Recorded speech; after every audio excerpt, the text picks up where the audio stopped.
जय माता दी। अहोई अष्टमी की व्रत कथा शुरू करते हैं। प्राचीन काल में एक साहूकार था जिसके 7 बेटे और 7 बहुएं थी। इस साहूकार की एक बेटी भी थी जो दीपावली में ससुराल से मायके आई थी।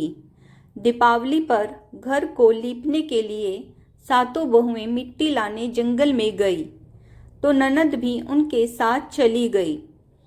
साहूकार की बेटी जहाँ मिट्टी काट रही थी उस स्थान पर स्याहू अपने साथ बेटों के साथ रहती थी। मिट्टी काटते हुए गलती से साहूकार की बेटी की खुरपी की चोट से स्याहू का एक बच्चा मर गया। इस पर क्रोधित होकर स्याहू बोली, मैं तुम्हारी कोख बांधूंगी। स्याहू के वचन सुनकर साहूकार की बेटी अपनी 7 भाभियों से एक एक कर विनती करती है कि वह उसके बदले अपनी कोख बंधवा ले। सबसे छोटी भाभी ननद के बदले अपनी कोख बंधवाने के लिए तैयार हो जाती है। इसके बाद छोटी भाभी के जो भी बच्चे होते हैं वो 7 दिन बाद मर जाते हैं। 7 पुत्रों की इस प्रकार मृत्यु होने के बाद उसने पंडित को बुलवाकर इसका कारण पूछा। पंडित ने सुरही गाय की सेवा करने की सलाह दी।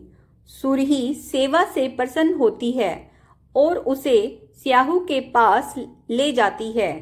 रास्ते में थक जाने पर दोनों आराम करने लगते हैं।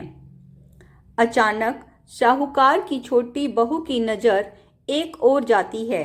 वह देखती है कि एक सांप गुरुड़ पंखनी के बच्चों को डसने जा रहा है और वह सांप को मार देती है।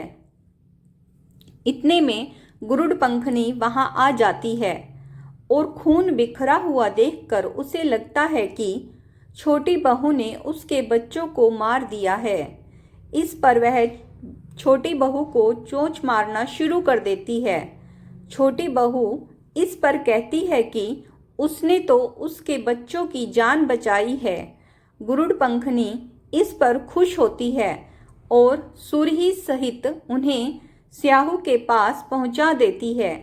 वहां स्याहू छोटी बहू की सेवा से प्रसन्न होकर उसे 7 पुत्र और 7 बहू होने का आशीर्वाद देती है।